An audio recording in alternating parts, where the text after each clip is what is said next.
Good evening, everybody. Thank you for coming. Really nice to see you all. And we're getting ready for Hanukkah tonight.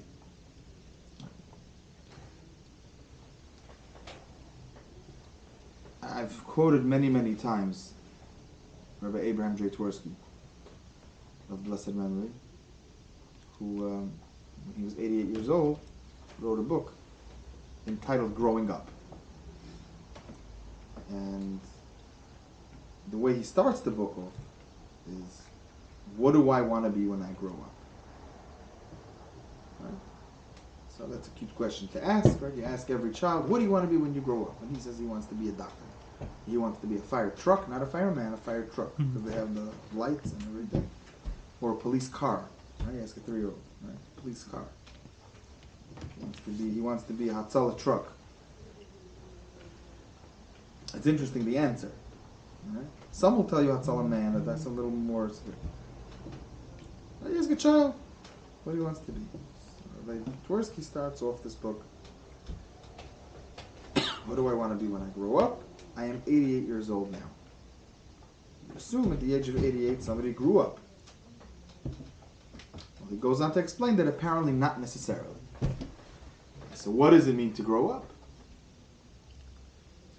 So he explains it at length, but in short, growing up, or what we call in Lashon Kodesh, becoming a gadol, right? We know when a boy turns 13, a girl turns 12, they become either a gadol or a gedolah, literally meaning big. And before that age, we're called katanim, small. Katan, katana. What does it mean to be small, and what does it mean to be big? Small, right? You see something, or you see a fire truck passing by.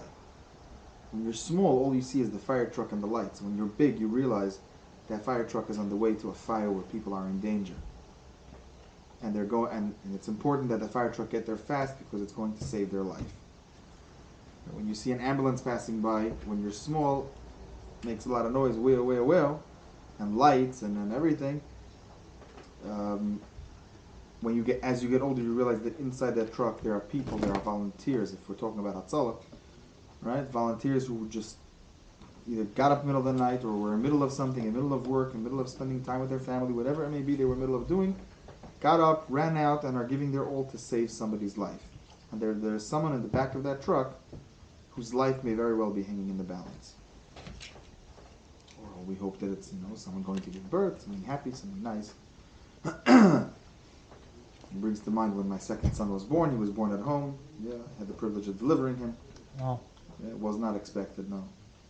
We don't, with that type of thing, we generally don't plan out. The husband should not. Was it on Shabbos? Was on Shabbos morning, yes. And again, generally, a husband is not supposed to watch as his wife is giving birth. Sometimes things happen in the back, whatever it may be. But generally, the husband is out of the room at that point. You're not supposed to look there. But in my case, there was not really any choice, as I was the only one at home at the moment. The doula was on the way. It was a big miracle, actually. It was very nice. The doula was on the way, and my wife ended up calling Hatzalah Shabbos morning, because my hands were full. And Baruch Hashem, so a lot of it was nice. Everyone came. I have some friends there. They ended up being part of those that came. So usually Hatzalah comes, everyone is scared. Wow, what's going to be? So usually someone isn't in trouble. In this case, everyone walked in, Mazel Tov, the Shabbos, Sachnaches, it was gorgeous. So that's big, right? Seeing things beyond the surface. And small is seeing things only on the surface, superficially. So now you understand, why is it that that a child or someone who does not have das, someone who does not have knowledge, or what really means das is a deeper knowledge, is not obligated to do any of the mitzvahs. Right? We train a child from depending on the mitzvah, from different ages, 3, 9, to train them into getting used to doing the mitzvahs, but there's no obligation. When does the obligation come? When they become a gadol, bar mitzvah, bas mitzvah. When they're able to get this beginning of deeper understanding, to be able to appreciate, what it is, to be able to really think, what's going on over here, what am I doing? And that's godless, and that's what we all have to strive to be gedolim, to be big. A real educator, a parent, a teacher, got to be big, because we're putting up sometimes with so much nonsense. I'm just thinking about myself and my teachers and my parents. I mean, honestly, I think my wife has to be very, very big. Which has got to put up with a lot of nonsense, a lot of immaturity.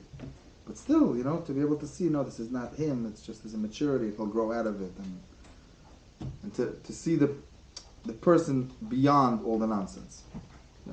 Child, teenager, children, they think they know everything. We think that. Then the younger we are, the more we think we know everything. As the older we get, we realize we know less and less. Right? We think we know better, and our teachers and our parents have to patiently just sit back and, okay, I hear you, yes, sure, and just cradle us as we matured and realized how much our parents were right and how much we should have maybe listened to them a little bit more. So mitzvahs is something is tremendous. It's not just a ritual, as the title of this series is called. It's a relationship. It's something deep. It's something amazing. It's life. So as we approach the mitzvah of Hanukkah, right, which as children, right, is one way that we understood it, and just not all the mitzvahs. Hanukkah, Purim, Yom Tovim of Shalosh Regalim, the 3 holidays that we would go up to the Beis Hamikdash when we had the Beis Hamikdash, which are actually mentioned in the Torah: Sukkot, Pesach, Shavuos. Then there's Rosh Hashanah, Yom Kippur. So there's an understanding that we have for them as children. That as we get older, we have to grow out of that understanding, and just like we don't wear the same clothing that we have when we were born, when we were children, little, right? I recently found a suit. My son, I gave it to my son, that I wore when I was 2. I tried to fit in, it didn't work. Right? It doesn't fit. So too on an emotional and intellectual level, it doesn't fit. We have to grow our understanding as we grow up. What about people that are comfortable where they are? They don't want to change. Yeah. In the American society, they're like, don't judge me for who I am. This is who I am. Either you accept me or you don't. But this is the way I am. That's contrary to life, because life is growth. If we're not moving. But what should your response be to people like that? It's not living. It's going with the flow, not against the flow. Who said you need to respond? What if it's someone you care about? Yeah. The question is, you're someone that you care about. The question is, will your response? What can you tell them in a way that your response will do something? Otherwise, it's like hitting your head against the wall. You don't want. Sometimes you have to wait. Just wait. Sometimes you have to wait for them to grow up. Little by little, people do something. To say to each person.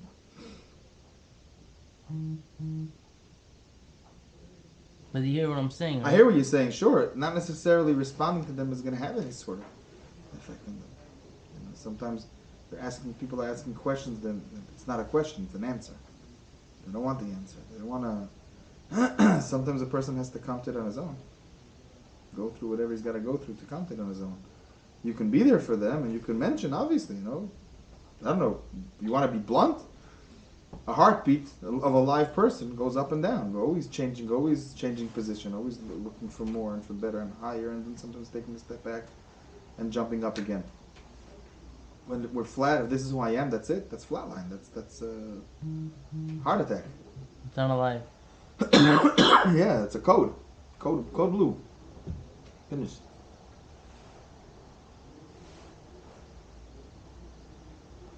To get a person out of that, you got to give them a good shock. The shock electric is the shock. reset. The reset. Resuscitate. Got to resuscitate him or her. But we got to try to keep on moving. Keep on moving. So right. So all our life we understand Hanukkah. It's very nice. It's a holiday of lights, and everyone gets together. And really, it's cold outside, and we all huddle together by the menorah, and it's warm inside, and we have some hot latkes just came off the pan, and some fresh donuts. Right? Again, a child, he sees a donut.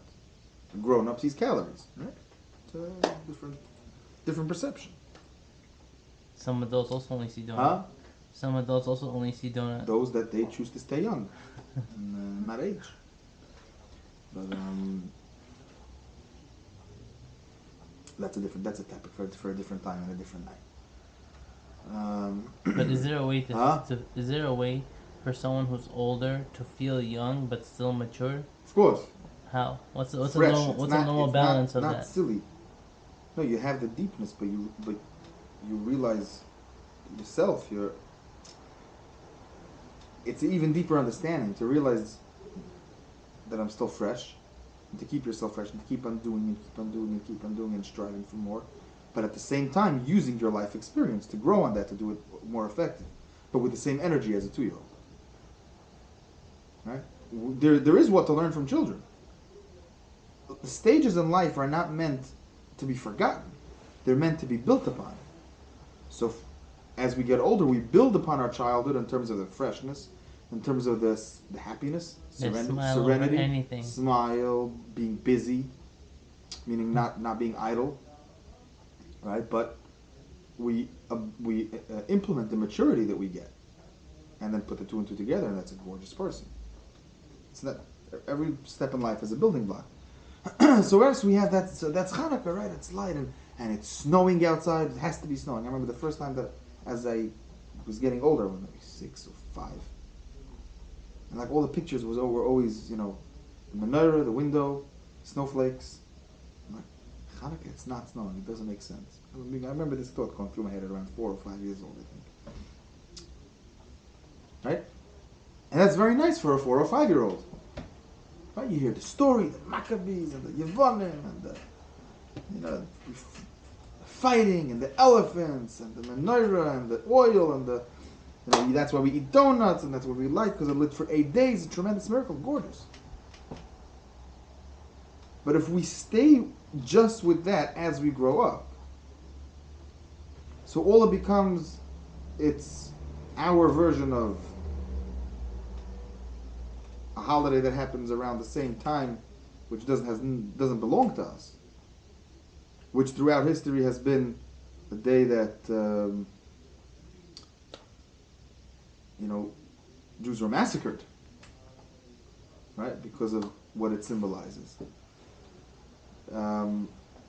But just a time to spend. It's our way of spending time with family. So they have a tree, and we have a menorah. But if we stay with that same superficial understanding as we get older, we say like, hey, what's the difference? Why can't we have both? Why can we also have lights all around the house? There was such a question asked. We sent it to one of the newspapers a few years ago, and they're really that. Ninjalka lights, right? You want to have lights? Have lights. What bothered me more was where the question came from. The question came from a certain emptiness. An emptiness of a misunderstanding of what the day means. Or when people compare Purim to Halloween. Oh, it's a Jewish Halloween. But isn't the mitzvah of Hanukkah to bring light where there's a lot of darkness? Right. So why can't you do the whole light stuff also? I'm not saying light you up shouldn't your whole house and light up the outside of your house and the trees and the. So we'll get to that. But where that question was coming from was, what's the difference? The questionnaire didn't see a difference between Hanukkah. It was just their version, our version. There shouldn't be question in the first place. There shouldn't be a question like that right. in the first place. But that there shouldn't be a question once we understand what Hanukkah is, which we're going to try to understand tonight. But if we stay with the 2-year-old, 3-year-old idea of what Hanukkah is all about, then okay, so why not? There's no depth. There's nothing behind it. So that's why it's crucial to keep on learning and keep on growing.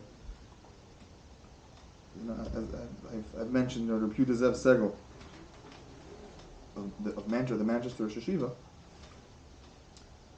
was a very, very holy person, a very, very pious person, a tremendous Torah scholar. He was in his late 70s, no, if not older even, and he had been putting on a talis, you know, since he was married at least, right? For many, tens of years. He was learning the laws about putting on a talis, and he found a way that maybe he could do it even better. Not to say that he wasn't doing it right, but doing it a little bit better. He took out his talis and he started prep. He didn't have to. What's a better way of putting on your talis? Huh? What's the example of a better way of putting on your talis? Though I think, if I remember the story correctly, it was the way he wrapped it. There are different ways to wrap it. Different customs.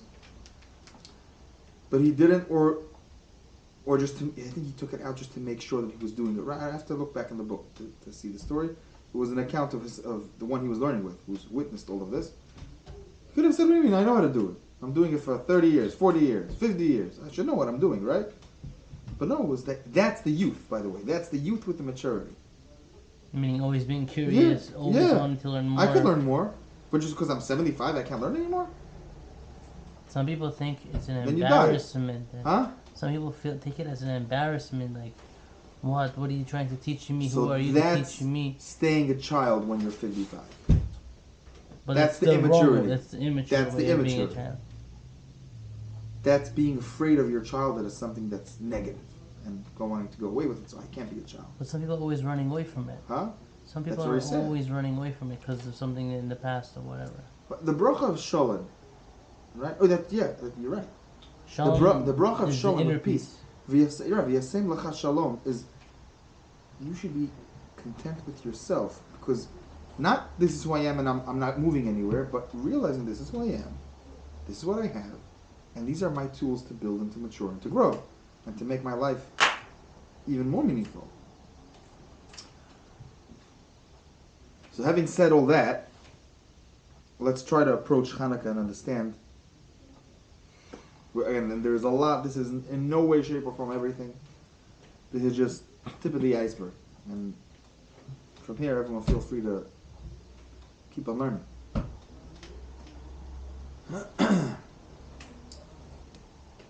The Talmud teaches us in Maseches Shabbos, Kol hazoyer bener, havilan bonim tamid chacham. One who is careful with the candle, and Rashi explains that this is referring to the candles, the Shabbos candles, and the candles of Hanukkah. Havilan bonim tamid chacham will have children who are Torah scholars. But what does that mean, like practically? How do we do it in a way? Oh, when how to be careful. Yeah. So we'll try to explain that now.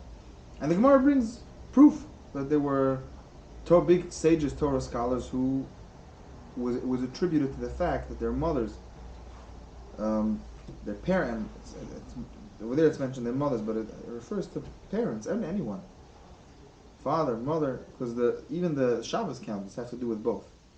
It's brought down the husband should prepare it for his wife.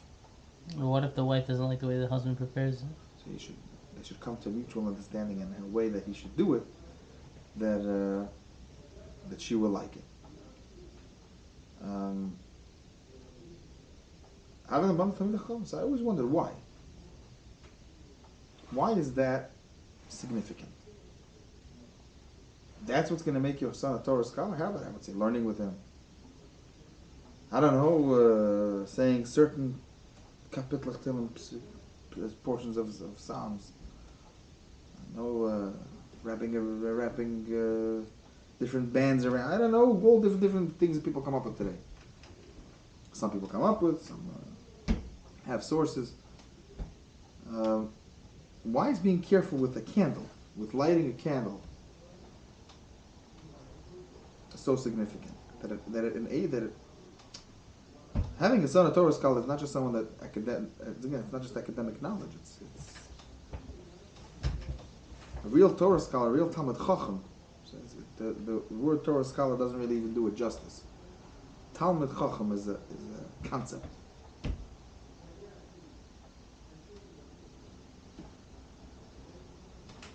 It's a whole.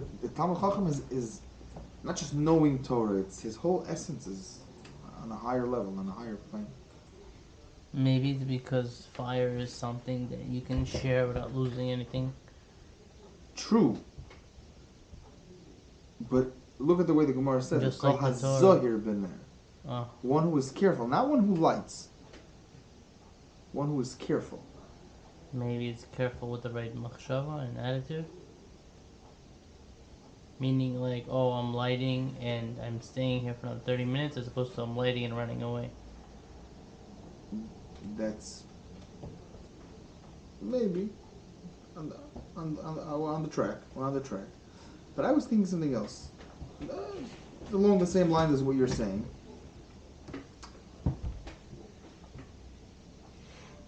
When in the home, it's the atmosphere in the home is one of that this is important. Right? And the Shabbos candles, Chana, it's a mitzvah. So first and foremost, being careful with a mitzvah. Right? Being careful, treating it with reverence, treating it with not just respect but awe. There's something special. That permeates the household. That's something that's digested. That's why I meant to mention this in the beginning. I would like to dedicate this shir in memory of an acquaintance of mine, someone who I've known since we were kids, since I was 7, he was 6. A young man by the name of Rabbi Aaron Shane. He just passed away after we were a family with 2 little children. His father was my 2nd grade rabbi who had a big impact on me. And as I get older, I realize it more. So they actually said by his funeral, he really managed to permeate his household with a certain atmosphere, this atmosphere of happiness, atmosphere of being careful. Mitzvah's Torah, mitzvahs was special, was awesome. That has an impact automatically, without you telling specifically your child this is what you should do, but they see the parent, the example. The air that comes out, that they breathe in the house is such a type of air. But that doesn't answer the question of ner, and that's where we get into a little bit what you mentioned. If you take a look at these 2 candles that we light, right, Hanukkah and Shabbos, it's a very small, not huge bonfires, right? No. Not lighting. It's not like Boimer. You're lighting in the middle of the street, huge fire. Small little candles. If we look at Ner Shabbos, what's one of the main reasons that we light candles on Shabbos? Shalom Bayis. Right? There should be more light in the home, especially then when there was no electricity. Right? So candles made a difference. And even now, it's nice when you see candles. It's a pleasant feeling. You come home and you see candles on your table.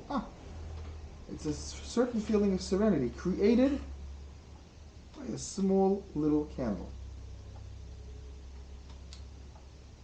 Ner Chanukah also. When do we light Ner Chanukah? We light it as it gets dark. When it's getting dark outside, and you have this. Think about this. You walk by the street, and you see everyone's Chanukah lights in the window. Small little lights. Minimal, just a light for half an hour. But when you think about, when you see those lights, it creates, you would think, small little one, what does it do? No, but it lights up. A little bit of light lights up a lot of darkness. I think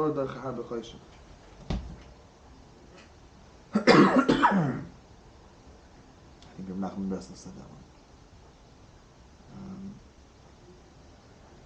It's powerful. But even more than that, even when that specific candle has gone out, but when you remember, and you can look and ask, even like people that went through the war, they went through really dark periods in their life. Many times, what kept them going, kept them alive, was the memory of their mother lighting Shabbos candles, with the memory of Hanukkah candles. I remember reading a story as a child about a girl who, that specifically that's such not a good word for this, procedure. It takes away everything. Lighting candles with her family and remembering her father letting her choose the color of the candles that she wanted to use, that's what kept her going throughout the war. Whatever she survived, her family, whatever she built afterwards, was because of that.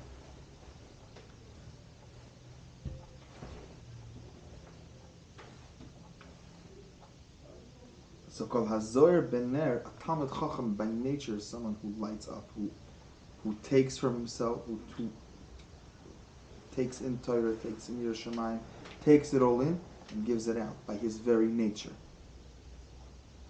Whether he's doing it actively or passively, but a Talmid Chacham is someone who creates an atmosphere around him. Kol Hazoyer Ben Ner, someone who's careful to light, not just to light it and go, but to really light it. Not just light it, but to light it. And not just to light the physical wick, but to, in that way, to light up the world. Light up himself, first and foremost. Become a source of light to those around him. The fact that they're careful specifically with this, of being that source of light, and that's important to them, and they're approaching you with that awe and with that reverence, that goes into the children.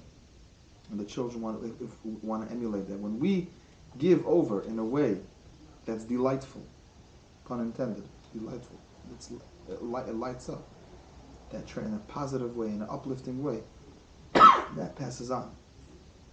How do you do it in a way that doesn't let you burn out? Like, I feel like some people, they do it and then they burn out. You have to keep replenishing your stock. How? By learning. A teacher that doesn't learn can't teach. You can't teach you can't. Even he has a curriculum to teach, but if he's not enriching himself, Y.Y. Jacobson actually just mentioned that when I heard him recently on something, and he was talking from personal experience, and it's a true fact all around. Not necessarily learning in order to have what to say, but learning for yourself, like really being selfish about it. This is my use for myself. I can't use this in a speech, but this is for me. It counts to replenishing your stock, so you become a source. So that's the way I wanted to explain that Maimer Chazal in the Gemara.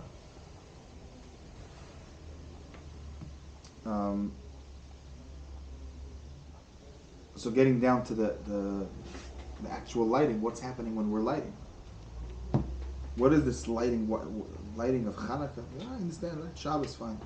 Shabbos is a mitzvah, Menat Torah, there's Shalom Bayis, there's Sachar V'Shama, there are many things that go into Shabbos. What is Hanukkah?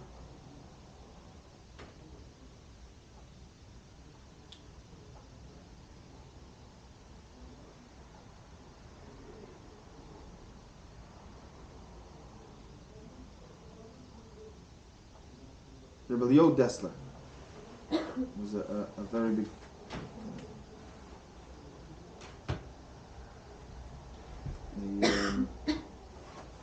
again, in English it just doesn't sound right. He was a Balmusa, but he was he was an expert in Jewish thought and really giving meaning to everything that we do. Tremendous, again, Talmid Chacham, Torah scholar, big tzaddik, a very pious person. And he explains this a little bit. There are many. You always do the minimum, but the statement that we said, "Kol hazor ben ner,"